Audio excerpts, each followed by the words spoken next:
মঙ্গল করো মা, মঙ্গল করো। আরে মঙ্গল হবে, নিশ্চয়ই হবে দাদা। তাই তো 10 বছর পর আমি আবার বাড়ি ফিরে এসেছি। দেখি অন্তর তুই এখানে এলি কি করে? আরে সবই তোমার আশীর্বাদের যোগ দাদা। তাই তো সরকার আমাকে 1 বছর আটকে রেখে খালাস করে দিয়েছে। কিন্তু তুই এখানে কি করে, এই বাড়িতে এলি কি করে? বাবা যদি জানতে পারেন তাহলে একটা কুরুক্ষেত্র কাণ্ড বেঁধে যাবে। চলে যা, চলে যা এখান থেকে। না বাবা না, আমাকে তুমি তাড়িয়ে দিও না। আমাকে তাড়িয়ে দিলে ওই মা মরা ছেলে মেয়ে দুটোকে নিয়ে আমাকে যে না খেতে পেয়ে মরতে হবে বাবা। তাই তো আমি তোমাদের চরণে আশ্রয় নিতে এসেছি বাবা। তাই আশ্রমে লক্ষ্মী পূজার প্রসাদ ঘর তাই হাত পাতে পাওয়া যাবে। সম্পর্ক নেই বললেই তো ওই সম্পর্কটা মুছে যাবে না বাবা। এই ঘরটার পরই ছোট ছেলে হাসতে ভিক্ষে চাইবে, তাতে কি বন্ধনাও কলঙ্কের তালে লাগবে বাবা। কলঙ্কের তালে তুই তো অনেক আগে লাগিয়েছিলে শয়তান। কত আশা নিয়ে তোকে আমি কলকাতায় ডাক্তারি করতে পাঠিয়েছিলাম, কিন্তু তুই পড়া শেষ না করেই মদ আর রাগের নেশা নিয়ে বাড়ি ফিরে এসেছিলি। সেই দুঃখে তোর মা চিবে শেষ হয়ে গেল।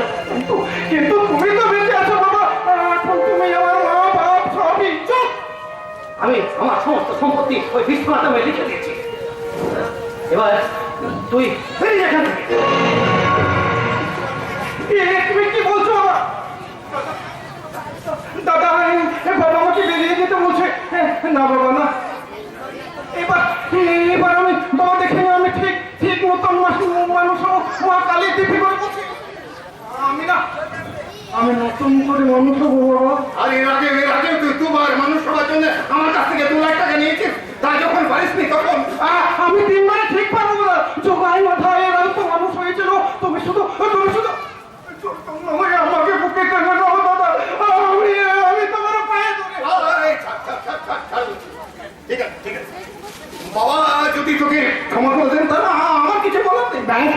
তুমি যখন ক্ষমা করে দিয়েছো তখন এবার আমি ভেতরে যাবো। কতদিন আমি আমার ভাইপোকে চোখের থেকে দেখিনি। কি যেন নাম তোমার ছেলে দাদা? রাহুল। হ্যাঁ রাহুলের তখন 4 বছর বয়স হয়ে গেল। বৌদিকে দেখছি না, বৌদি। তোর বৌদি 6 মাস আগেই মারা গেছে।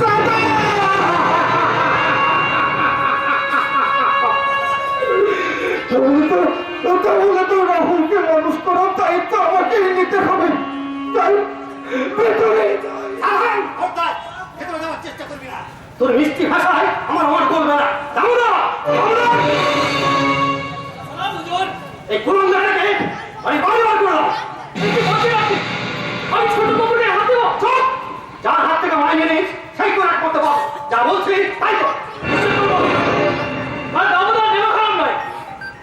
যা দূর খেয়েছি তার জন্য যা কবুল করতে পারবো। ছোট বাবু,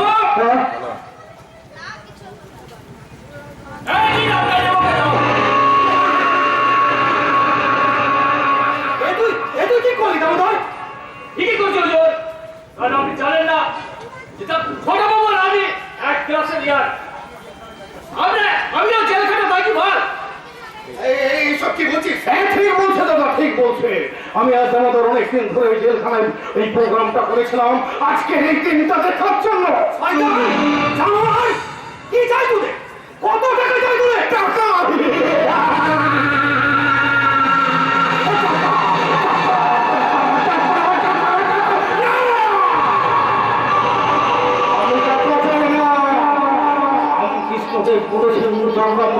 মাটি টাকা আমি টাকা চাই না।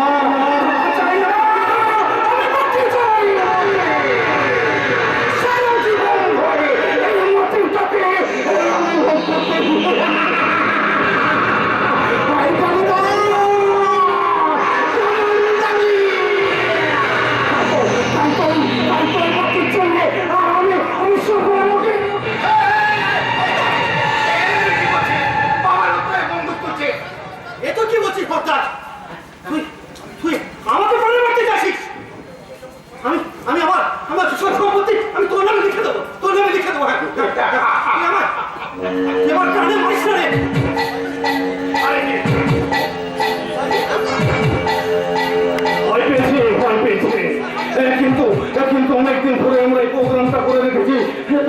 এই মুহূর্তে সেটা চেঞ্জ করা সম্ভব। আমি তো জন্মদাতা পিতা। পিতা সত্য পিতা পিতাহি পরমন্তপ পিতাহি কৃত্রিমবন্দে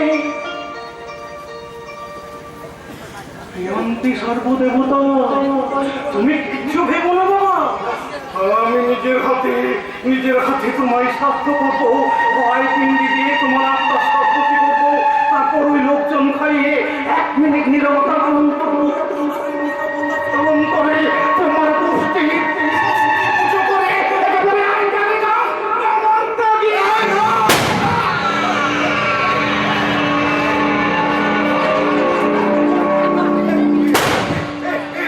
এটি কি করলি শয়তান? এটি কি করলি? সামান্য বিষয় সম্পত্তির লোভে তুই ভবন চুরি করে ফেলে দিলি। কথা বলো বাবা, কথা বলো। দাঁড়িয়ে আছেন কেন ছোটবাবু? পুলিশ যান। সালা মার বাচ্চা এই মাত্র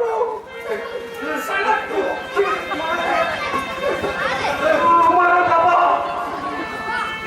এই মাত্র আমার বাচ্চা মারা গেল। সারা দিন চোখে জল ফেলার সুযোগ দিবি না। ও ভগবান, কেন আমাকে দিয়ে সব মানুষের কাছে তুলো না? ধরে দাদা বললে আমাকে ক্ষমা করে দিও। না ভগবান না, ওরে ভুলেও কাজটি করো না, বলছি বিশ্বনাথকে মেরো না। এছাড়া উকিলের কাজ হচ্ছে শুভ কাজে কাঠি দেওয়া। বলো, খুলে বলো, কি হয়েছে খুলে বলো। আমি কি বলবো ভগবান, জানোই তো ওই আমার আছি, আর উকিলের কাজ হচ্ছে দেওয়া কাঠি।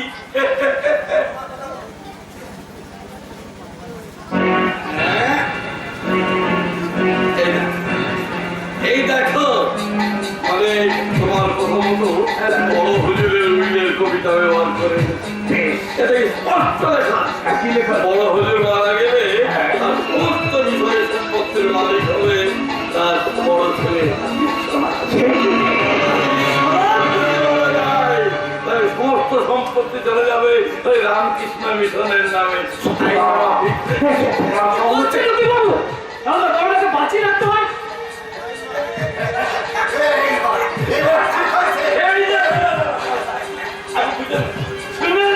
তারপরে এইবার দেখো দেখো ভক্তার বলে মানে এই ডিমোর মাথাতেও সারা ঢুকে গেছে। বিশ্বনাথকে বাঁচিয়ে রাখা দরকার আইন মতে, কিন্তু মুশকিলটা হলো বিশ্বনাথ বেঁচে থাকলে আমাদের যে সম্পত্তিটা ভোগ করা অসম্ভব নাই মনে হয়।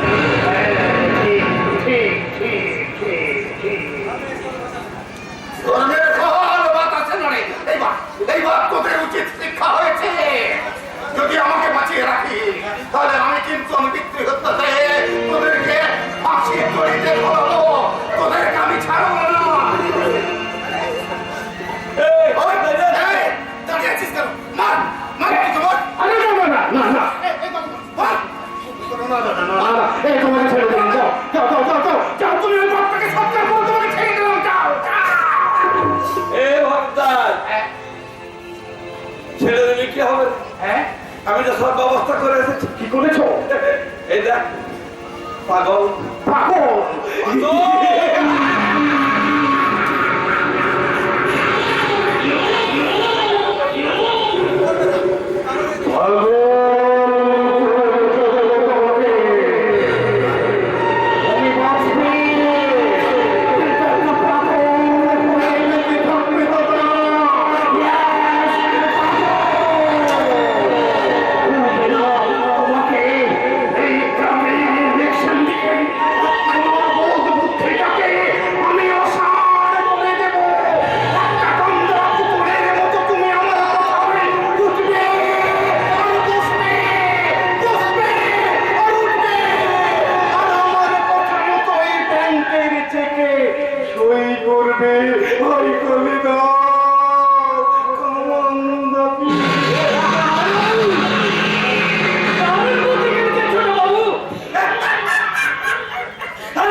সাপ মরবে লাঠি ভাঙবে না।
না, রাহুলকে আমি এমন ভাবে মানুষ করবো যে ভারত তাজ টাকা উচ্চক্র হয়ে উঠবে, ভারত তাজ মনে নাকি পরম পূজনীয় দেবতা। বড় হয়ে ও জানবে তুমি একটা নিঃস্বার্থ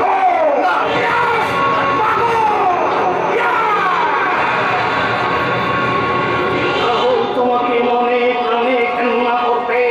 ভারতে সুখে দুঃখে ও ঠাকুরটা আত্মহত্যা করতে বাধ্য হয়েছিল। তাই আমার কথায় রাখুন এই বছরে তাই আজ থেকেই আমি আমার চিকিৎসা শুরু করে দিলাম। আসলেন তুমি কাজ সাক্ষী দেবে তাই আমি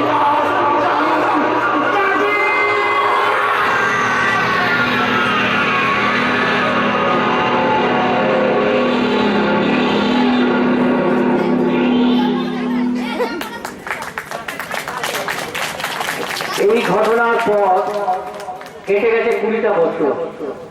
ভরতদাস ভট্টাচার্য আর মধুপুর গ্রামের এক মান্যগণ্য মানুষ। আর তার বড় ভাই বিশ্বনাথ হাত পাতলা অবস্থায় অন্ধকার ঘরে বন্দী হয়ে বেঁচে আছে। তার একমাত্র সন্তান রাহুল আজ বাবার পরিচয় দিতেও লজ্জা পায়।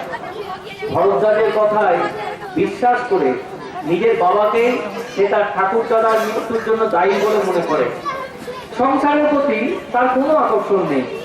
হোটেল নাইট ক্লাবের নাচের আসরে সে তার নিঃসঙ্গ জীবনের সান্ত্বনা খোঁজার চেষ্টা করে।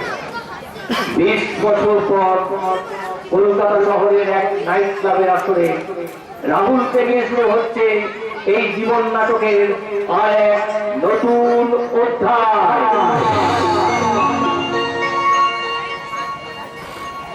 Ladies and gentlemen, welcome to Galaxy Night Club. আপনারা জানেন আর একটু পরে আপনাদের প্রত্যেকের প্রিয় হাজারের আলোর রঙিন ছড়া হয়ে নেমে আসবেন আমাদের মিস অজন্তা।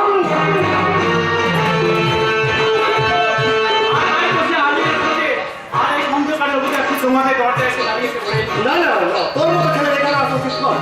তবু গত 6 মাস ধরে অজন্তার প্রতিটি অনুষ্ঠানে তুই এখানে ছুটে আসিস কেন? আমি জানি না, শুধু এটা জানি এই রাহুল ভট্টাচার্য মাতাল নম্বর কিংবা চরিত্রহীন নয়।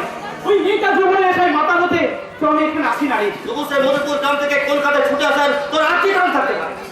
ওই নটপতি অজন্তার চোখে মুখে শরীরের প্রতিটি বিভঙ্গে আমি যেন এক হতাশার ভ্রমণ ছবি দেখতে পেয়েছি। তবু ওই মধুপুর গ্রামে তোর আসল আশ্রয় রাহুল। না রে না, ওই গ্রামের বাড়িতে আমি থাকতে পারি না রে। সেখানে যে ওই মরুভূমি রাহাকার নিজে জন্মদাতা বাবার রাগে নেশায় অচৈতন্য উন্মাদ, সেই দুঃখে শোকে আমার ঠাকুরদা আত্মহত্যা করেছিলেন। রাহুল সেই যন্ত্রণাটি ভোলার জন্য তো আমি এখানে ছুটে আসি। এই আলো, এই হাসি, নাচ গান, নিশি বাসরে, যে বাসরের মোহিনী নেশায় আমার অতীত স্মৃতিকে অসার করে দিয়ে এই মনের সব জ্বালাকে জুড়িয়ে দেবে। আরে ছাড় ছাড় ছাড়, let me forget everything, let me enjoy, let me celebrate, let me celebrate. দেখি বলবেন সবচেয়ে আলোচিত যেটা লেডিস অ্যান্ড জেন্টলম্যান, সব অপেক্ষার অবসানে আপনাদের কামনা বাসনার বালুতে বেলায় সাতসা করে ঢেউ হয়ে নেমে আসছেন মিস অজন্তা।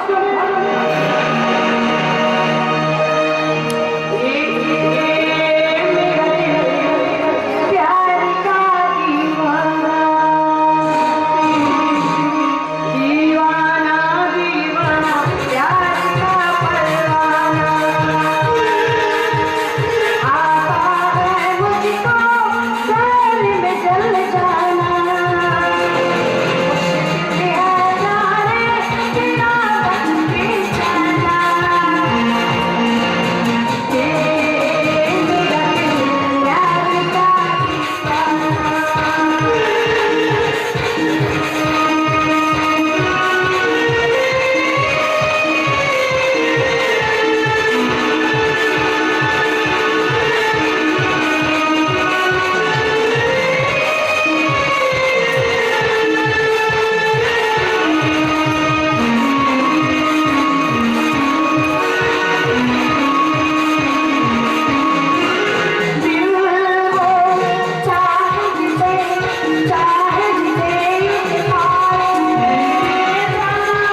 হলো আসল সম্পদ। তোমরা পুরুষেরা চুপ চুপ ধরে আমাদের মেধা মন বা মনুষ্যত্বের প্রতি দাম দাওনি, শুধু লোভের চোখ দিয়ে আমাদের শরীরটাকে চিনতে চেয়েছো। সেই লোভনীয় শরীরটা তো কোনোদিন হরিণের বাতাসা হতে পারে না। আশ্চর্য আশ্চর্য, আমি তো শুধুমাত্র তোমার নাচের একটা তারিফ করতে চেয়েছি। চিড়িয়াখানায় বাঘ সিংহ দেখে কি তাকে কেউ গায়ে হাত দিয়ে তারিফ করতে চায়? আরে বাঘ সিংহ তো হিন্দুস্ত জানোয়ার, আর তোমরা হলে আমরা হলাম মেয়েরা পোশাক খরগোশের মতো নিরীহ, একটা প্রতিরোধহীন একটা জীব। তাই বাসে ঘাটে বাসে গ্রামে যেখানে সুযোগ পেলে আমাদের গায়ে হাত দিয়ে তোমরা তাদের মনুষ্যত্ব অপমান করবে, তাই না? আসলে তুমি কোনো রঞ্জনকে ভালোবেসে আঘাত দিয়েছো বলে? না না, রঞ্জন আমাকে কোনো আঘাত দেয়নি, সে সত্যি আমাকে ভালোবাসত। কিন্তু কিন্তু নিষ্ঠুর মরণ আমার কাছ থেকে তাকে ছিনিয়ে লেগেছে। যদিও জানি আমার রঞ্জন কখনো মরতে পারে না, সে কখনো মরতে পারে না, সে ঠিক একদিন আমার কাছে ফিরে আসবেই আসবে।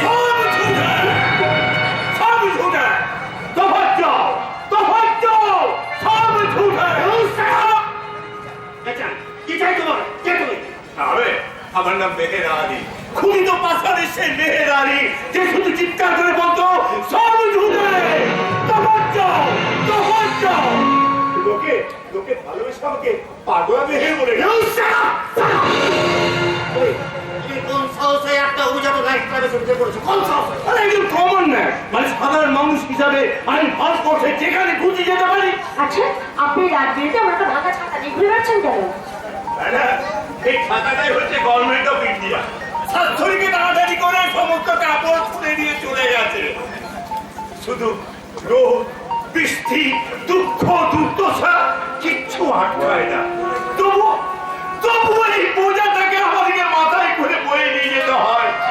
আর গরিবদের কাঁধে এই গণ্যমাগণ পর্বতটার নামই হচ্ছে গণতন্ত্র।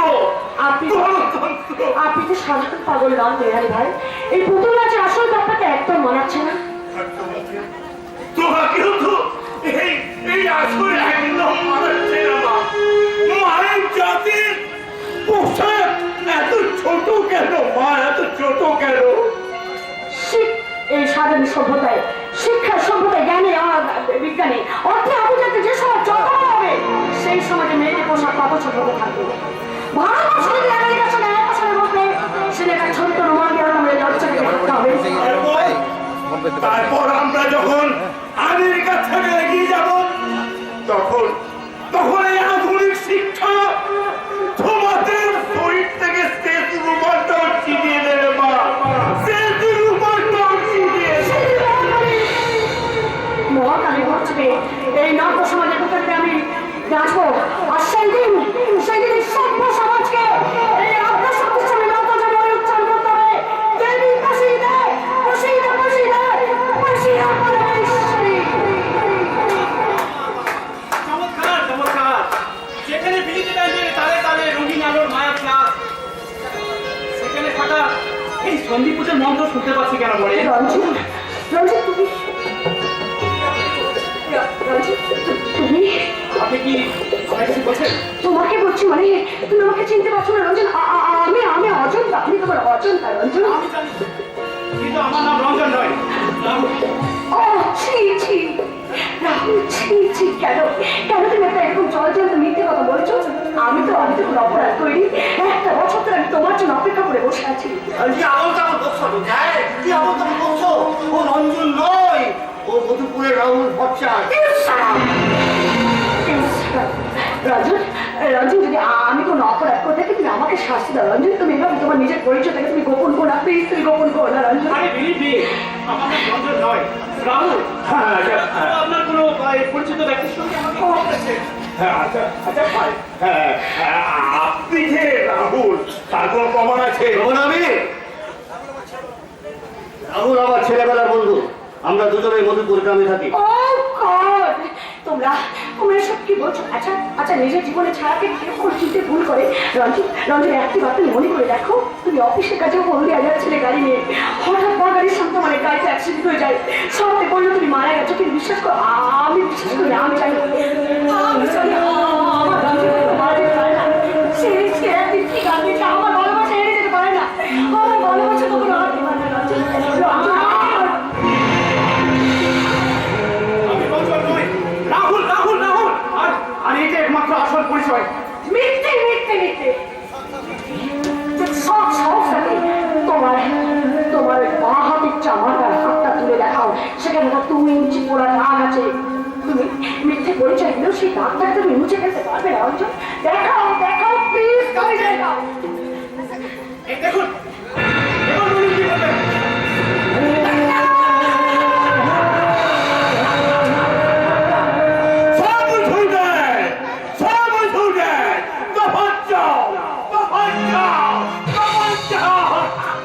লোকের জল ফেলে কোনো লাভ নেই অযোধ্যা। আপনার মিরাজ থেকে নেবে, এবার পরের আইটেমের জন্য প্রস্তুত হও। না না না, আমি নাচতে পারবো না, আমি কিছুতেই নাচতে পারবো না। আমি আর নাচতে তোমাকে হবে অযোধ্যা, না। নাচতে তোমাকে হবে। মনে করতো তোমাকে আমরা ওই ভাঙা বস্তির ঘর থেকে তুলে নিয়ে এসেছি, নতুন নাম দিয়েছি, পরিচয় দিয়েছি। আজ থেকে শুধু তুমি এই রাতের কলকাতার এক রঙিন বিনোদিনী অযোধ্যা।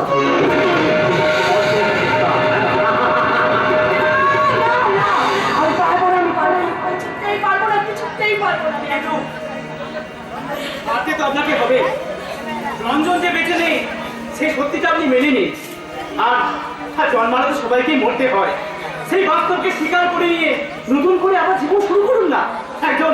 একজন সত্য পরিচিত বন্ধু হিসাবে বলছি। তাহলে সেই বন্ধু হিসেবে আপনি আপনি আমাকে কতদিন আপনি রোজ এখানে আসবেন, শুধুমাত্র আপনাকে চোখের সামনে দেখলে আমি আমার স্বপ্নের জগৎ থেকে বাস্তবে আসতে পারবো। বলুন আপনি আসবেন। আপনি বোধহয় জানেন না, গত 6 মাস হলো আমি নিয়মিত আসি শুধুমাত্র আপনার জন্য। রঞ্জন, প্রয়োজন নয়, রাহুলের পরিচয়ে আমি এখানে আসবো, কিন্তু তোমার মনের মেঘ কাটাতে গিয়ে যদি আমার মুরগুই মতন জীবনে কোনো ভালোবাসার মেঘ জমে ওঠে, তখন কিন্তু আমাকে দোষ দিতে পারবে না। কেমন করে দোষ দেবো, কেমন করে দোষ দেবো রঞ্জন?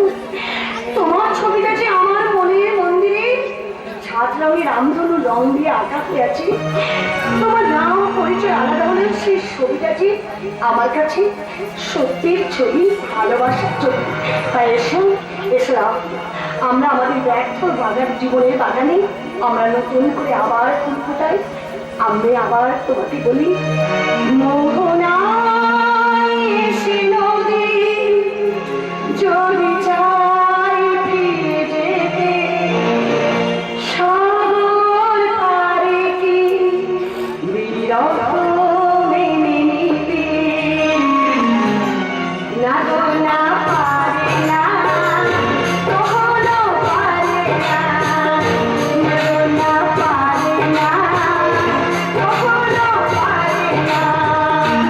মোহনায় এসে নদী যদি চাই ফিরে যেতে, সাগর পারে কি বিরহ মেনে নিতে? না গো না, পারে না, কখনো পারে না।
আমি এবারে হ্যাঁ পরিচয় দিতে কোনো লজ্জা করে অথচ আমাকে ছাড়া এক মিনিটের বাড়ি তার চলে না।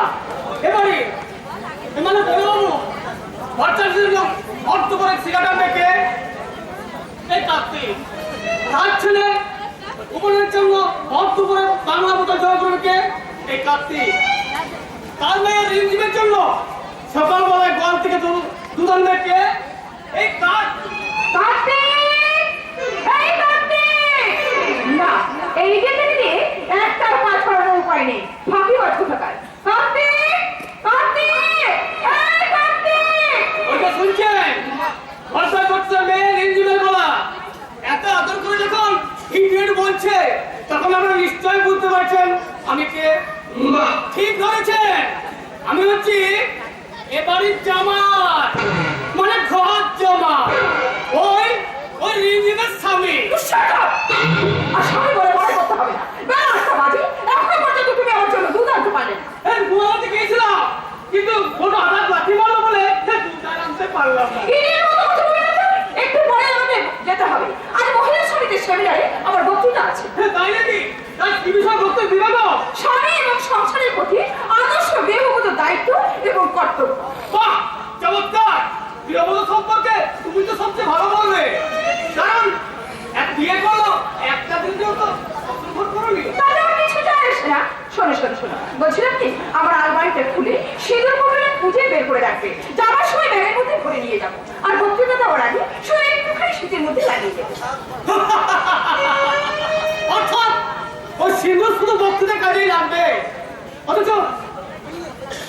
তুমি একদিন আমার ভালোবাসে বিয়ে করেছো আজও ভালো তোমাকে বাসি কাকু তুমি কাজ করবে ভুল করলে না একটু আমি শাসন করি হ্যাঁ সে তো করবে তুমি তো আমার গুরুজন হ্যাঁ মনে থাকে জানো প্রতি পরম গুরু বলে পুরুষদের মস্তানের দিন কিন্তু এখন শেষ হয়ে গেছে প্রতি নয় বড়তে সবার করে যেমন একটা বাথরুম থাকে আমি হচ্ছি তোমার জীবন সঙ্গে জড়িত একটা বাথরুম ননসেন্স আচ্ছা বলতে চাচ্ছো বলো তো হ্যাঁ আমি বলতে চাই তাদের মতো হাওয়ায়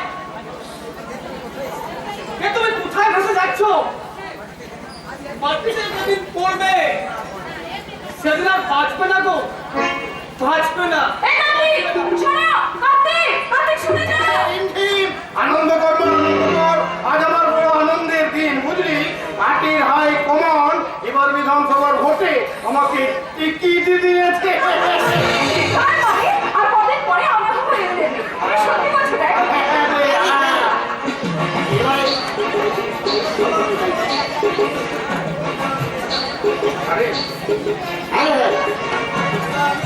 এবার আমি এই গ্রামে না চুলাইয়ের কারখানা খুলে হ্যাঁ তাতে আর অসুবিধা কিসে তুই তো নিজেই একটা চুলাইয়ের কারখানা তাই না কিন্তু রাহুল যে এক বছর কলকাতায় গিয়ে ঘাপটি বেড়ে বসে এই খবর তুমি রেখেছো সেটাই তো আমার কাছে কেমন অবাক লাগছে এই ছেলে আমাকে দেবতার মতো ভক্তি শ্রদ্ধা করে আমার পারমিশন ছেলে বাড়ি থেকে এক পাও বের হয় না সে আমাকে না বলে কলকাতায় পড়ে আছে কেন তাই তো আমিও তোমাদেরকে পাঠিয়েছি ওদেরকে ফিরিয়ে আনার জন্য আর ওরা হয়তো এক্ষুনি এসে উপরে বুঝলি আমি ওটার কথা মতো রাহুলকে সঙ্গে নিয়ে ফিরেছি রাহুল ফিরেছে? প্রণাম করে এখনই আপনাকে রাহুলের সঙ্গে আপনি এসেছে রাহুলের বিয়ে করা বউ তাকে বিয়ে করেছে কি নাম কোথায়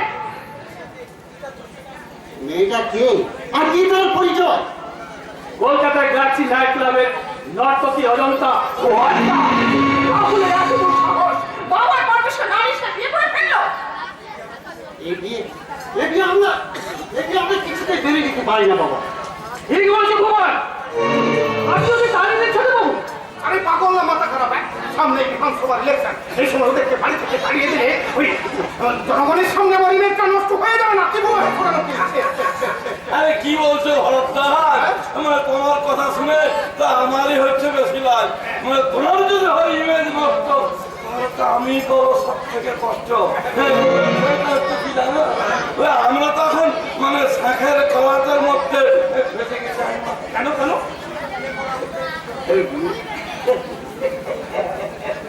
মানে ওই উইলের কথা বাবুর উইলের কথাটা তুমি ভুলে যাচ্ছ আরো লেখা ছিল বিয়ের পর যদি মানে সন্তান হয় আর কি মানে এই রাহুলের বয়ে, তাই সমস্ত সম্পত্তির মালিক হবে ওই রাহুলের বউ। তাই আমাকে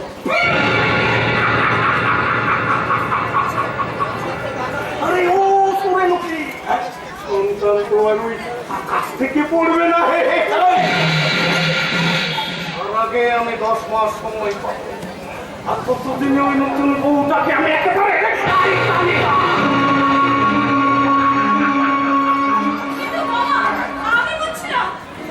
ওরা আজ কোনো কথা বলবি না, যা বলার আমি বলবো। এই ভরদ্বাজ ভট্টাচার্য তাই তো আমি মানুষ হিসেবে তোমার কাছে ক্ষমা চাইতে এসেছি কাকা। ক্ষমা? হ্যাঁ কাকা, তোমাকে না জানিয়ে আমি বাবার অনুমতি ছাড়া মেয়েটাকে বিয়ে করে দিয়ে চলে তাই তো আমি মাথার ক্ষমা চাইছি কাকা। বাবা স্নেহ আর মায়ের মমতাতে তুমি আমাকে মানুষ করেছো। জীবনে একটিবার আমি একটা অন্যায় কাজ করে ফেলেছি। হ্যাঁ হ্যাঁ, অন্যায় অন্যায় অন্যায়, তাই কখনো অন্যায় করে আমার চোখের সামনে করে দাঁড়িয়ে আছে। ওই পা ধরে আমার কাছে আশীর্বাদ চাইলি না তো?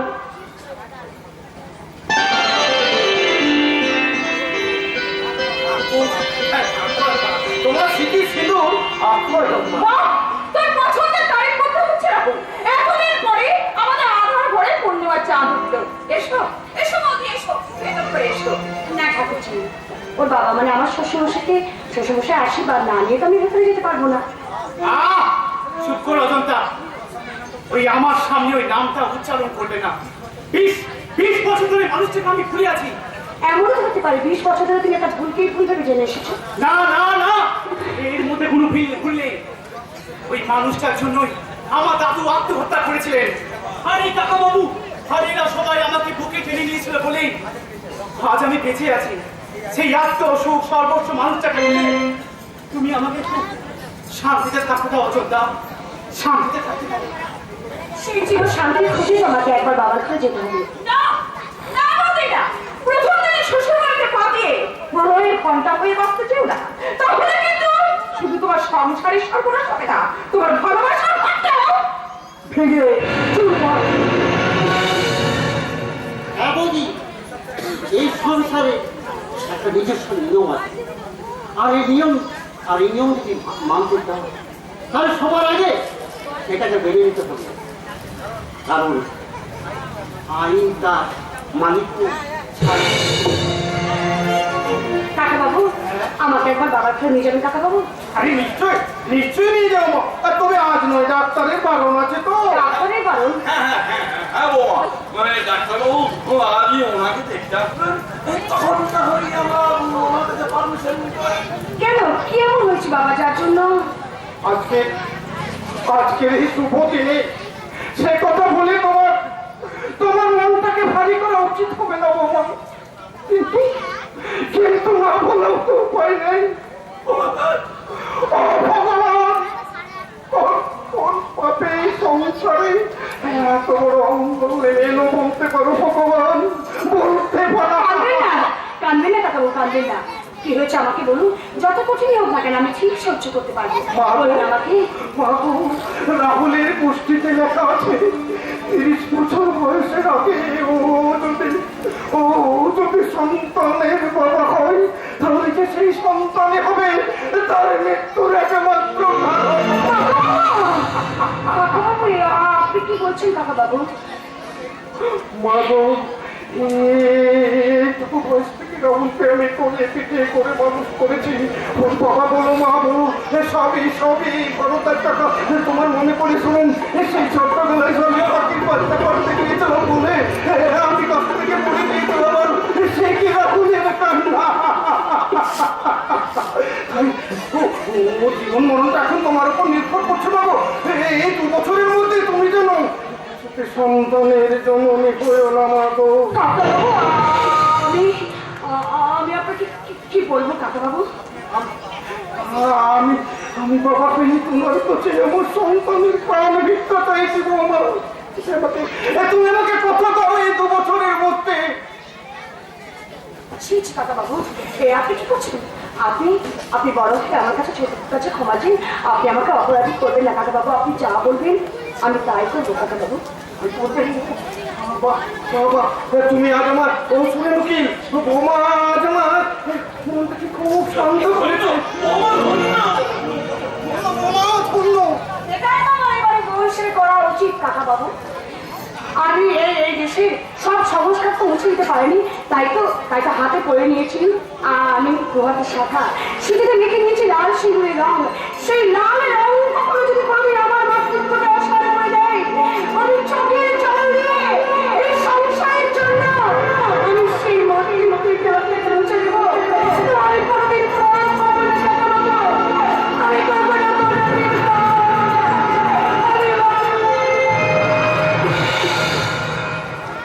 আয় কালিদা অনন্তকে ভরসাজির দুনিয়ার উপর এবার ভরসা রাখতে পারবে তো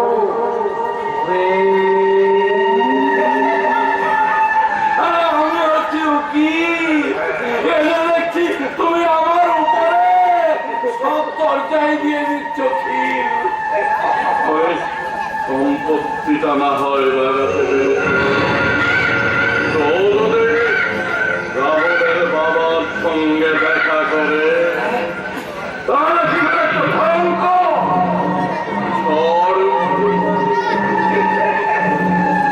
ডাক্তার আমাদের হাত করতে হবে। ওর বড় ছেলে বলতে হচ্ছে হোটেল খুলতে চাইছি।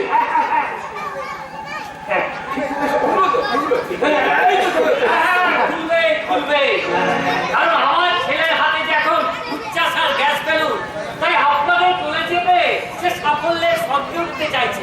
আরে নমস্কার ডাক্তার বাবু, নমস্কার। আসুন আসুন, তোমার দাদার শরীরটা বেশ ভালো যাচ্ছে না, তাই আমি আপনাকে কল করেছিলাম।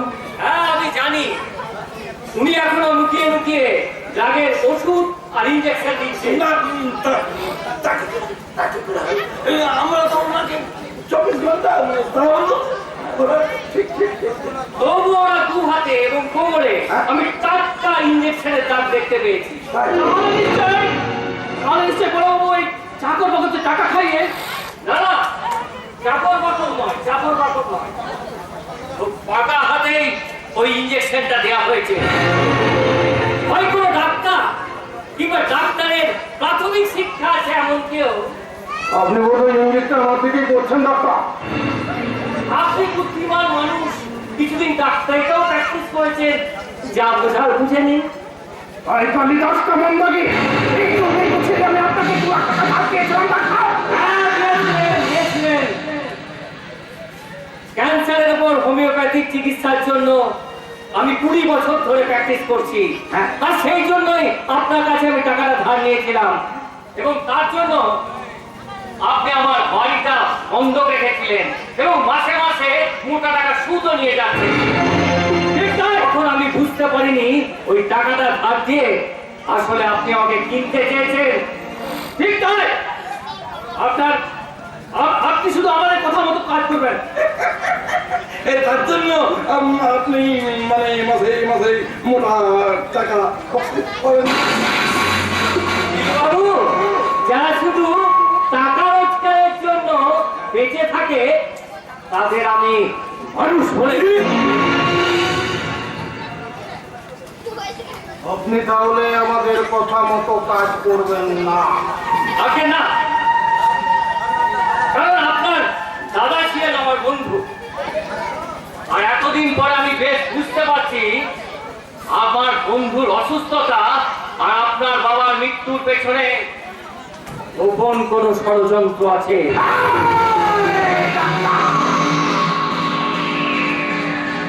আমার বাবা আত্মহত্যা করেছিল এই দুর্যন্তার সাথে। সেটা আপনার দাদা বিশ্বনাথ। সেই মানুষটা সুস্থ হয়ে উঠলেই সেই খুনির আসল চেহারাটা বোঝা যাবে। তাই তাই সেই ঘটনার বিচার চেয়ে আমি মাননীয় পুলিশের আইজির কাছে চিঠি পাঠিয়েছি। পুলিশ?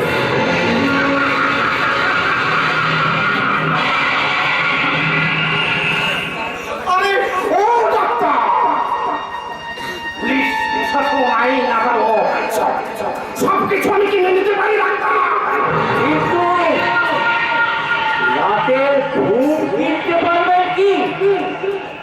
মাননীয়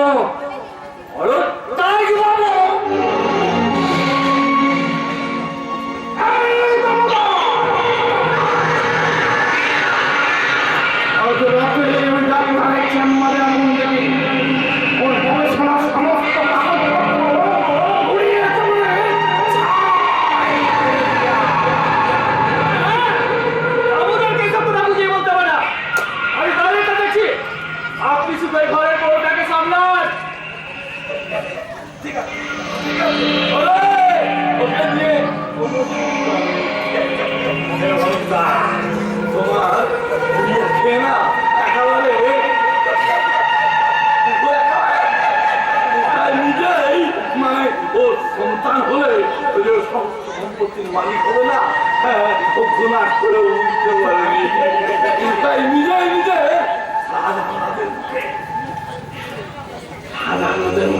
ওই